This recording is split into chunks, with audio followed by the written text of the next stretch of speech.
Ada apa di 10 hari terakhir bulan Ramadan?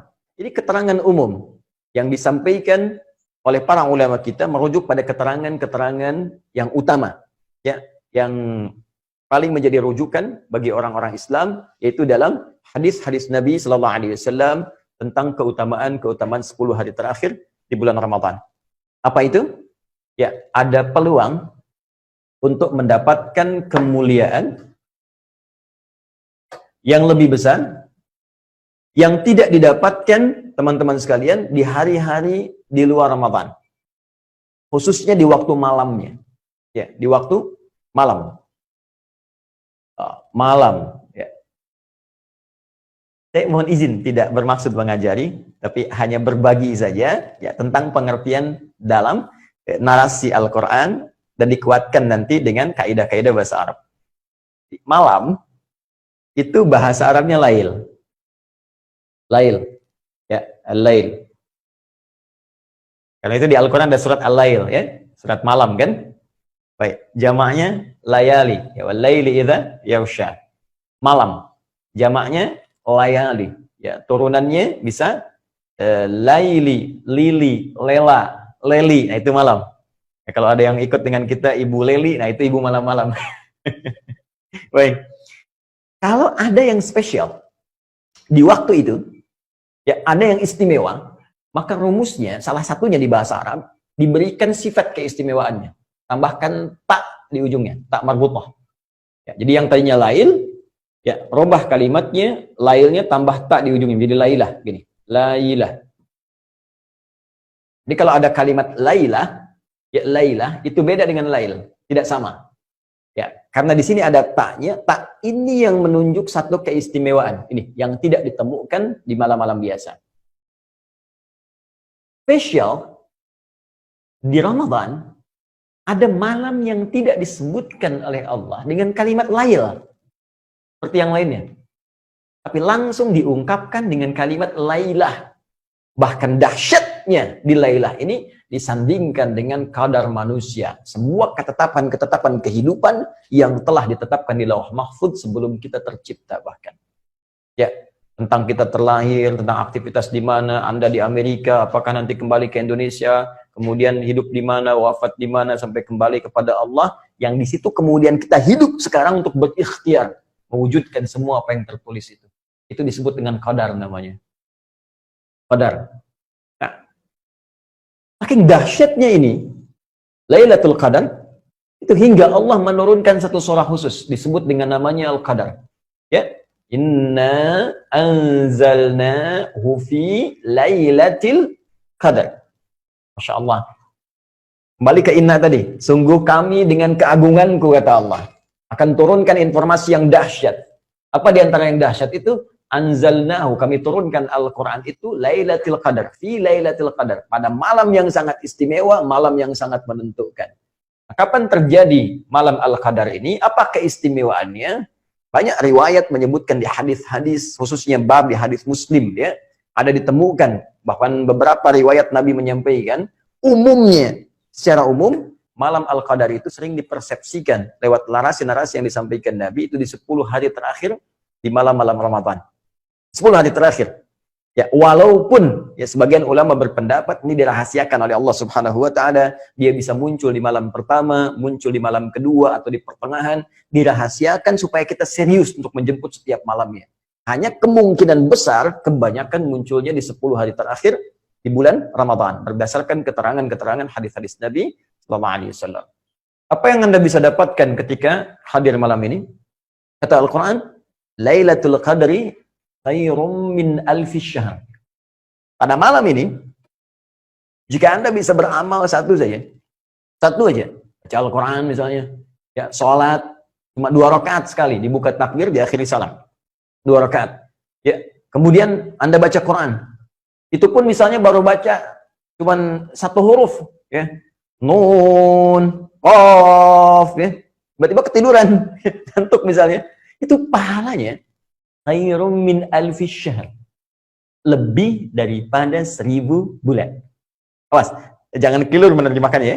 Jangan keliru menerjemahkan, bukan sama dengan 1000 bulan. Awas, bukan sama. khair itu lebih baik, lebih dari 1000 bulan. Allahu Akbar. Kalau 1 bulan saja, ya, itu bisa kurang lebih hitungannya 82 sampai 85 tahun. Kita ambil standar lah 83 tahun misalnya. Ya, 1000 bulan. Ya, maaf saya koreksi, 1000 bulan ini standar dengan kurang lebih 83 tahun. Kalau kita teruskan dikalikan dengan standar di Hijriah. Allahu Akbar, artinya jika ada orang yang baca Quran nun 1 huruf, itu nilainya sama dengan 83 tahun baca nun tanpa henti. Nun, nun, nun, nun. Bisa nggak teman-teman tuh? Ini. Ya. Dan saya mengilustrasikan tuh. Membayangkan bagaimana kalau seorang dapat malam itu tuh sedang bertaubat. Ya Allah, saya merasa banyak dosa ya Allah. Saya banyak salah ya Allah. Pada ayah saya, pada ibu saya. Saya belum sempat minta maaf. Beliau telah meninggal dunia. Saya tidak tahu bagaimana jalannya untuk memohon maaf. Ya Allah, saya banyak salah ya Allah terhadap anak-anak saya. Karena saya kurang perhatian dengan mereka. Akhirnya mereka kemudian mencari perhatian di luar. Terlihat seperti nakal. Padahal tanggung jawab saya sebelumnya yang kurang perhatian. Ya Allah, salah dengan teman saya. Saya belum berjumpa dengan dia dan belum minta maaf pada kesalahan saya. Anda kemudian taubat. Dan tak terasa air mata itu mengalir. Terasa mengalir gitu. Dan turunlah penerimaan Allah pada saat itu. Begitu taubatnya diterima, digugurkan semua dosanya. Kalau Anda beramal 1 aja misalnya, la ilaha illallah, mikir 1 aja kalimat. Begitu mengucapkan la ilaha illallah, amalan itu sama dengan 83 tahun.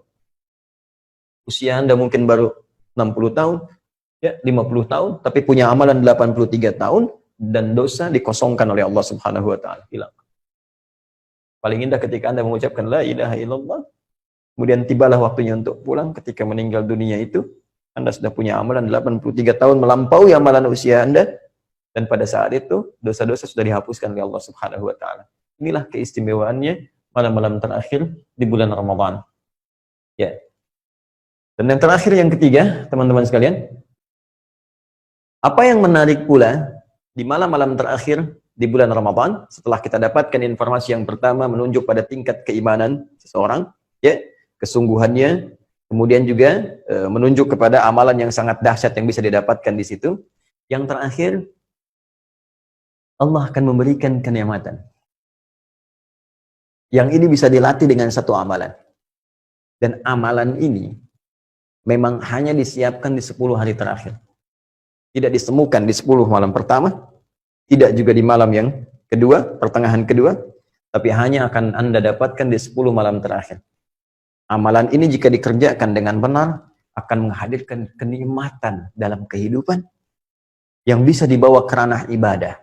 Ya, juga muamalah. Kalau ibadah hubungan dengan Allah, garisnya vertikal, hablum minallah. Jadi kalau Anda sholat, nanti sholatnya nikmat, nggak pernah sama dengan sholat-sholat sebelumnya.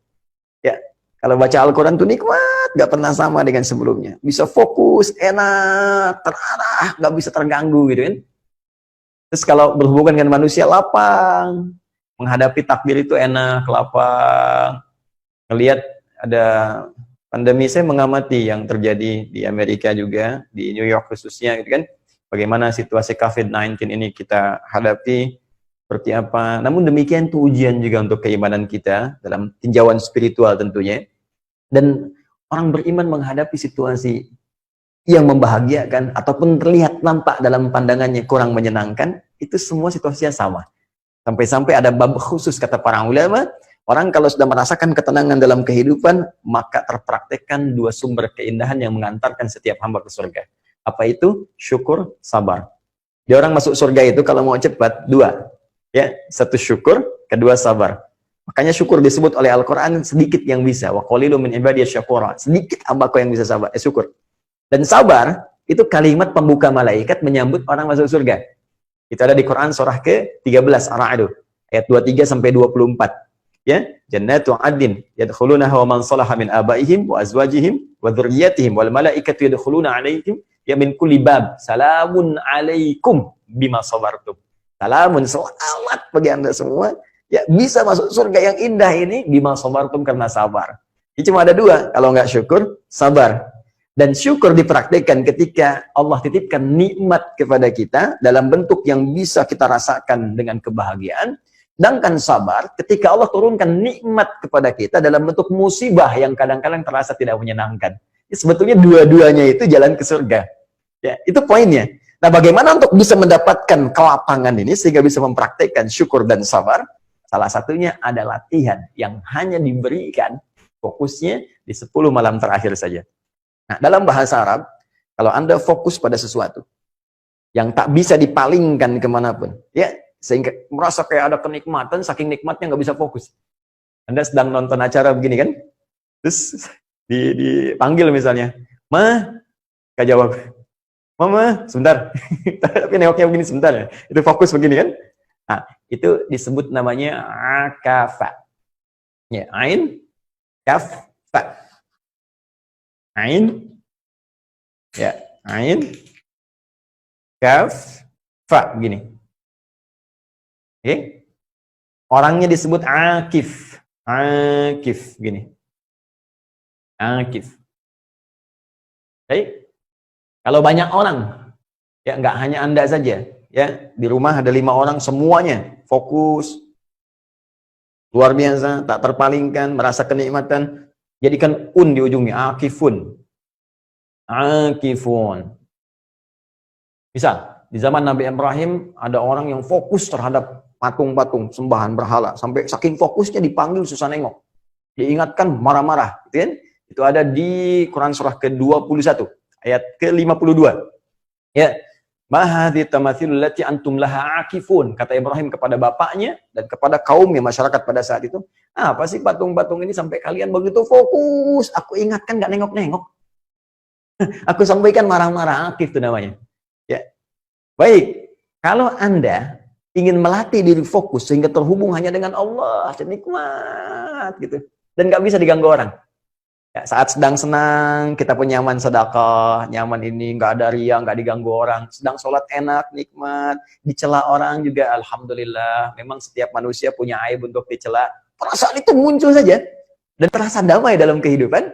Nah, itu teman-teman sekalian, sikapnya akif. Akafa. Kalau Anda ingin berlatih untuk mendapatkan itu, maka tambah hamzah di depannya. Ya, hamzah wasal. Di akafa, hapus sebentar ini. Ya. Akafa, tambah hamzah di sini. Ya, harakatnya jadikan kasrah, ini hilang jadi Kalau Anda ingin latihannya serius, sungguh-sungguh, ya berusaha sungguh-sungguh, ingin latihan sungguh-sungguh, tambah tak sebelum akhirnya. Ya, gini. Di maaf, jadi setelah ain, ya jadi istaf ada. Ya, tak di sini taknya, bukan sebelum akhir. Kalau sebelum akhir nanti syiddah, ya. I'takafa. Ya, jadi cara mengartikannya usaha untuk sungguh-sungguh fokus terhadap sesuatu. Usaha untuk sungguh-sungguh, taknya, akafanya fokus terhadap sesuatu sehingga tidak bisa dipengaruhi atau dipalingkan oleh yang lain. Saya ingin fokus untuk ibadah kepada Allah sehingga setelah i'takafa ini saya bisa fokus dengan Allah, saya fokus dengan hukum-hukumnya, nggak peduli dengan gangguan orang, bisa terasa nyaman menghadapi berbagai musibah dan sebagainya, bisa membalas keburukan dengan kebaikan, bisa mencintai dengan lebih luas, menyayangi tanpa pamrih. Itu latihannya disebut dengan i'tikafa, sifatnya disebut dengan i'tikaf. Ini sifatnya, keadaannya. I'tikaf.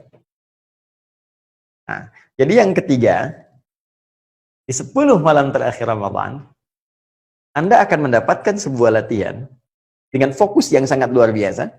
Sampai-sampai Nabi mengencangkan ikat pinggangnya, sampai-sampai beliau membangunkan keluarganya, sampai-sampai beliau menghidupkan malam-malamnya, supaya masih bisa berlatih untuk menikmati segala karunia yang Allah berikan kepada beliau, ya, yang bisa dibawa dalam kehidupan. Itu yang menyebabkan Nabi dicela tidak membalas, Nabi dilempar malah mendoakan.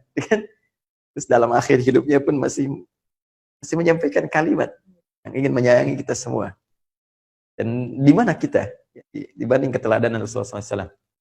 Ya, karena itu saya kira kita kembalikan ke sini bahwa i'tikaf tidak ditemukan, bukankah hanya di 10 malam terakhir Ramadan? Ya? Gak ada orang i'tikaf dalam konteks ini, jadi 10 hari pertama atau 10 hari kedua. Kita hanya temukan di 10 hari terakhir. Dengan tujuan-tujuan yang tadi saya sebutkan. Nah, ini yang menjadikan alasan-alasan kuat mengapa kita diberikan isyarat dalam Al-Quran. Ya, dalam Al-Quran bahkan jelas di Al-Baqarah ayat 187 tentang ini. Ya, bahkan langsung ke orangnya akif. Seakan-akan Allah ingin mengatakan, kalau bisa kamu memang harus jadi orang yang sudah otomatis. Ya, tiap-tiap tuh kan tiap tahun dikasih tahu. Bahasanya seakan-akan begitu. Tiap tahun ada Ramadan, masa masih intikaf juga, harusnya sudah akif. Karena itu di Al-Baqarah 187, itu di pertengahannya ada kalimat begini. Wa antum akifuna fil masajid. Ya, wala tubashiruhunna wa antum akifuna fil masajid. Ya, bahkan saking pentingnya ini kata Allah, kalau kamu pun ada hasrat untuk bercumbu dengan istri, dengan pasangan hidupmu, kalau bisa tunda dululah kalau sedang itikaf di masjid. Saking pentingnya. Ya, saking pentingnya ibadah ini. Nah, jadi teman-teman sekalian, ini yang menjadikan alasan kita mengurai tentang pentingnya hari-hari terakhir di bulan Ramadan.